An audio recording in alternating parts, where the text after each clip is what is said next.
Kai Thorne wiped grease from his hands as the dying sun of Helios 7 cast long shadows through his workshop windows. Another day, another dozen neural interfaces repaired for the mining consortium. If his hands weren't so valuable to the colony, he'd have been forgotten entirely, just how he preferred it. The distant rumble of transport skids made him glance up. Unusual for this time, curfew would hit in an hour, and the outer districts became lawless after dark. Kai, get your ass out here, the boisterous voice of Damon echoed through the yard. Sighing, Kai stepped into the amber twilight. Damon and Eliza, fellow techs from the main colony hub, stood beside their transport, grinning like idiots. "Happy birth rotation, you hermit," Eliza called, tossing him a small package that he caught reflexively. "I told you I don't celebrate," Kai began. "That's why we brought the celebration to you," Damon interrupted, lowering the cargo ramp, "plus something special." The ramp descended to reveal a woman standing perfectly still. Tall and slender, with midnight blue skin that seemed to absorb the dying sunlight. Her eyes, solid silver without pupil or iris, surveyed the surroundings with unsettling intelligence. "What the hell is this?" Kai demanded. "Bio-companion," Eliza said proudly, "picked her up from that Centaurian freighter that docked last week. Captain was practically giving her away." The woman, if that was the right term, stepped forward with fluid grace. Her movements were too precise, too controlled for a typical humanoid. "I am designated Myra," she said, her voice like wind through crystal. "I am programmed for companionship, technical assistance, and protection." "You bought me a person," Kai hissed at his friends. "Not a person," Damon corrected, though he looked suddenly uncertain. "A companion construct, biological but engineered. The Centaurians make them for deep space executives. She'll keep you company, help with repairs, maybe warm your bed." He winked. Kai glared. "Take her back." "Can't, ship's gone." Eliza looked genuinely apologetic now. "Just try for a week, you've been alone too long." After awkward goodbyes and promises to check in, they left. Kai stood facing the stranger in his yard. "I don't need a companion," he told her flatly. Myra tilted her head. "Nevertheless, I am here." In the workshop, Kai watched uneasily as Myra analyzed her surroundings. Her fingers traced components of a disassembled quantum stabilizer with unusual familiarity. "You know tech?" he asked despite himself. "I know many things," she replied, then added, "Your calibration is off by 0.03 microns." She was right, Kai frowned. That night he offered her the small guest room. She accepted with a slight bow that seemed oddly formal. As he turned to leave, she spoke again. "The stars are different here, younger." Something in her tone made him pause. How would you know? For a moment something flashed in those silver eyes, something ancient and knowing. Observation. Over the next 3 days, Kai found himself increasingly intrigued. Myra learned his repair techniques instantly. Her questions about humanity were oddly specific: political structures, military capabilities, interstellar treaties, not typical companion programming. On the fourth night, Kai woke to find Myra on the roof, staring skyward. Her skin seemed to shimmer with faint patterns that hadn't been visible before, intricate lines like circuitry or perhaps writing. "What are you really?" he asked quietly. She turned, moonlight reflecting in her eyes. "Someone who needed to disappear." Her hand reached tentatively for his. "Someone who chose you." Before Kai could respond, a distant light streaked across the sky, not a meteor, but a ship entering atmosphere with stealth protocols. Myra's expression hardened as she watched it. "They're coming sooner than I calculated." "Who?" Kai asked, suddenly aware of how close she stood, how the air seemed to electrify between them. "Those who would destroy what I must rebuild." Her silver eyes met his. "I am not what your friends believed, Kai Thorne, and your world is no longer safe." The morning after the mysterious ship's arrival, Kai found Myra disassembling his communication array, her fingers moving with impossible precision. "What are you doing?" he demanded, still unsettled by her cryptic words from the night before. "Modifying your transmitter to block tracking frequencies," she replied without looking up. "They will be scanning for quantum signatures not native to this planet." "Who exactly is they?" Kai leaned against the workbench. "And don't give me another vague answer about destroyers and rebuilding." Myra paused, the circuitry glow beneath her skin pulsing slightly. "Hunters, the new regime eliminated my family's dynasty and hunts any who might challenge their claim." Her silver eyes met his. "I am not a companion construct. I was merchandise, stolen and sold without the thieves knowing my true value." Kai processed this, "So those markings on your skin. Royal lineage indicators. My genetic coding contains ancestral memory dating back 17 generations." She finished the modifications. Your friends inadvertently purchased galactic royalty. Before Kai could respond, his workshop door slammed open. Damon rushed in, face flushed. There are officials in town, he panted, offering serious credits for information about unusual aliens recently arrived. They're showing images that look a lot like her. He nodded toward Myra. Myra stood straighter, her posture shifting subtly to something undeniably regal. How many? 6 that I saw, armed, not colony security, something else. That night, as Kai prepared emergency supplies, he found Myra studying an ancient star chart he'd salvaged years ago. Your maps are primitive but accurate, she observed. Her finger traced a constellation. My homeworld was here before the cataclysm. How did you end up on a smuggler's ship? Kai asked, sitting beside her. I fled during the coup. My royal guard sacrificed themselves to secure my escape. Her voice remained even, but something like grief shadowed her features. I miscalculated and trusted someone who betrayed me to slavers. Kai reached out hesitantly, his hand covering hers. The contact sent an electric tingle up his arm. I'm sorry. Myra looked at their joined hands with fascination. Human compassion is remarkable. My people considered emotion inefficient. Is that why they fell? No, her eyes met his. They fell because they forgot what was worth fighting for. The following day, strangers appeared at the edge of Kai's property, humanoid but with telltale signs of genetic engineering. Military grade. Kai watched them through his scanner. They're setting up surveillance. Myra came to his side, her arm brushing his. The contact sent warmth through him that had nothing to do with temperature. We have perhaps one day before they confirm I am here, she said. That night, unable to sleep, Kai found Myra outside beneath twin moons. The silver light made her skin shimmer with iridescent patterns. You should rest, she said without turning. Hard to sleep when assassins are camping outside. She turned to him, something vulnerable in her expression. I never intended to bring danger to your door, Kai Thorne. Yet here we are, he stepped closer. Why me? Why stay when you could have disappeared after arriving? Myra's hand rose to his face, her touch feather-light. I have observed billions of beings across hundreds of worlds, but humans, you specifically, there is something in you that resonates with what I need. And what's that? His voice dropped to a whisper. The capacity to fight impossible odds. Her lips were suddenly very close to his, and the ability to care beyond reason. The kiss was electric, sending currents of sensation through Kai's entire body. Her lips tasted like starlight if starlight had a taste. When they parted, her silver eyes gleamed with new determination. Tomorrow they will come for me, she whispered against his lips. And tomorrow you will discover exactly who you have been harboring. Dawn broke with the distant whine of atmospheric engines. 3 sleek vessels, military-grade but unmarked, descended toward the colony center. We're out of time, Kai said, watching through his modified telescope. We need to get you off-planet. Myra stood in the center of his workshop, her posture shifted entirely. Gone was any pretense of subservience. She'd arranged his tools in a precise pattern on the floor, not tools anymore, but something like a circuit. No, she said simply, I am finished running. She stepped into the center of the pattern and knelt. The markings on her skin flared brilliantly, casting the room in blue-white light. What are you doing? Kai asked, backing away from the energy that suddenly crackled around her. Accessing what they could not strip from me. Her voice resonated oddly, as if multiple voices spoke simultaneously. My birthright. The energy surged, and Myra rose into the air, suspended by threads of light emanating from the tool pattern. Her skin now blazed with intricate symbols, not circuitry, Kai realized, but a language older than human spaceflight. When she descended, she was transformed. Her simple clothing had been replaced by a form-fitting suit of material that seemed both liquid and solid, shimmering with the same symbols that covered her skin.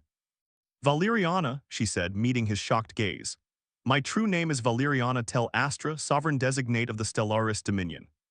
Before Kai could respond, the workshop perimeter alarm triggered. Myra Valeriana moved with blinding speed to the window. The humans I can handle, she said, but they've brought void trackers.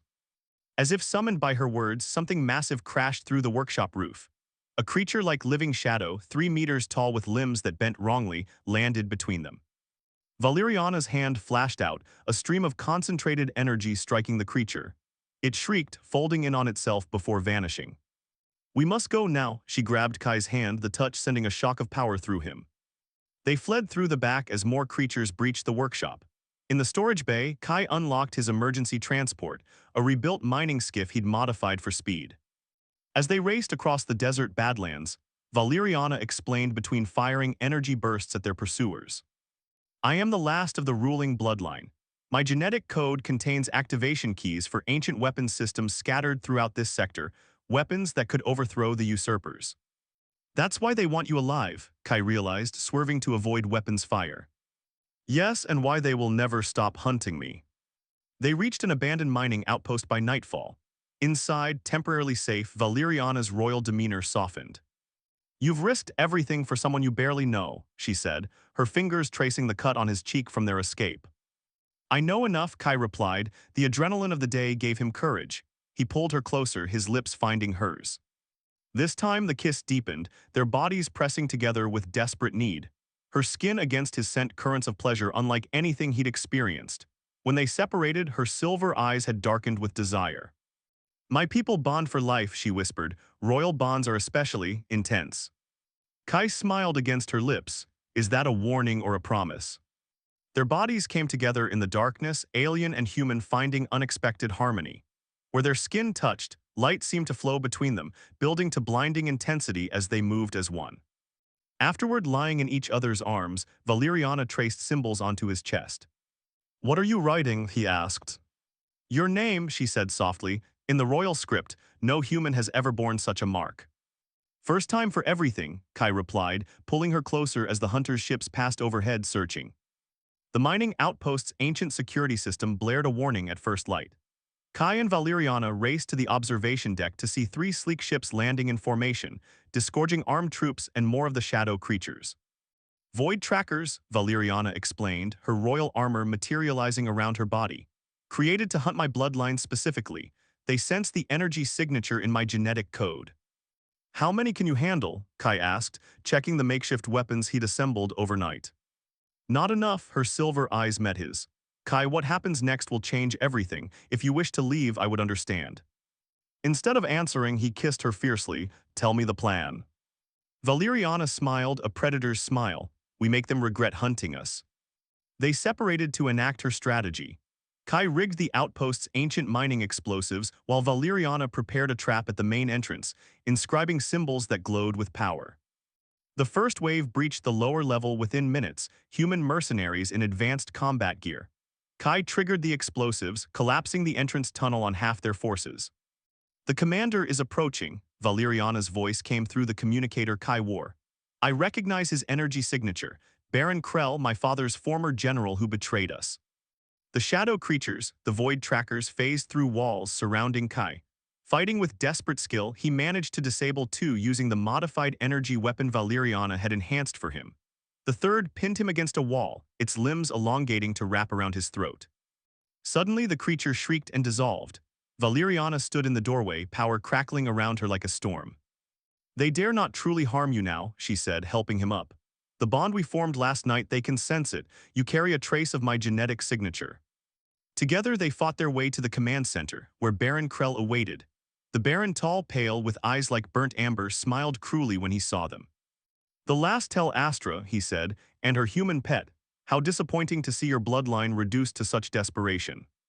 The only desperate one is you, Krell, Valeriana replied, her voice carrying imperial authority, hunting me across 17 systems with borrowed power.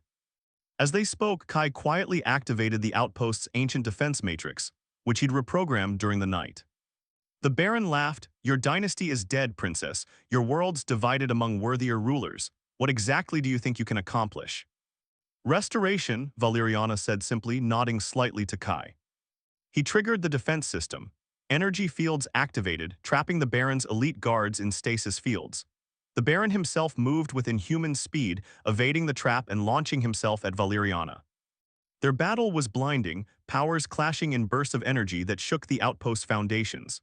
Kai joined the fight, his knowledge of the outpost systems allowing him to create unexpected advantages.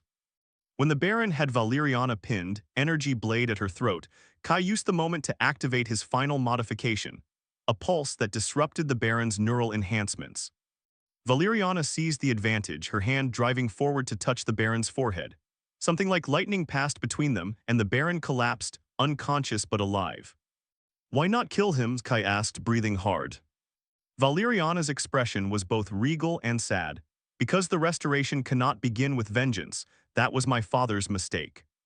In the aftermath, as they secured the outpost against remaining forces, Valeriana pulled Kai into a secluded alcove.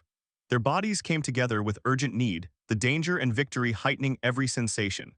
Against the wall, with alarms still blaring distantly, they reaffirmed their bond with passionate intensity.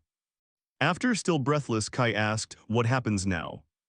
Valeriana's eyes gleamed with purpose. "Now we stop reacting and start rebuilding." 3 days after the battle, Kai stood in what remained of his workshop, salvaging what he could. The hunter's attack had destroyed most of it, but somehow his old star chart had survived, though singed around the edges. Thinking of staying? Valeriana asked from the doorway. She'd kept Baron Krell sedated aboard his own commandeered vessel, which now waited in orbit.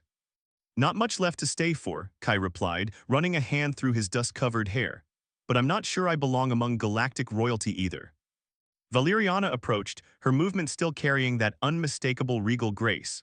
The symbols on her skin pulsed gently in his presence now, a response to their bond. When I was sold to that freighter captain, she said, I had abandoned hope. My dynasty fallen, my people scattered. I calculated 317 potential futures, and in none did I reclaim what was lost. She took his hands in hers. Then your friends brought me to you. Lucky coincidence, Kai said with a half smile. My people don't believe in coincidence. Her silver eyes held his. We believe in resonance, the cosmic alignment of destined forces. Outside, the twin suns of Helios 7 were setting, casting long shadows across the landscape Kai had called home for 8 years. Baron Krell's ship contains coordinate keys to 7 royal vaults scattered across the sector, Valeriana continued. In them lie not just weapons, but cultural artifacts, historical records, and technological wonders my ancestors preserved against catastrophe. An empire in waiting, Kai realized. Yes, but I cannot reclaim it alone. Her hands tightened on his. My bloodline carries the authority, but I need someone who understands what was missing from our rule before. And what's that? Humanity, she said simply. Compassion, innovation born from struggle rather than privilege, everything I see in you. In the fading light, her royal armor materialized, but different now. Incorporated into it were elements of Kai's own technology, a hybrid of their worlds. I'm offering you more than partnership, Kai Thorne, she said formally. I offer you consort status to the sovereign designate of the Stellaris Dominion, my equal in all things. Quite a promotion from repair technician, he said, though his light tone couldn't mask his emotion. You were never just a technician, she replied. You were the variable my calculations missed, the catalyst for restoration. They stepped outside together, where Damon and Eliza waited nervously beside Valeriana's shuttle. So, Damon said awkwardly, not a bio-companion after all.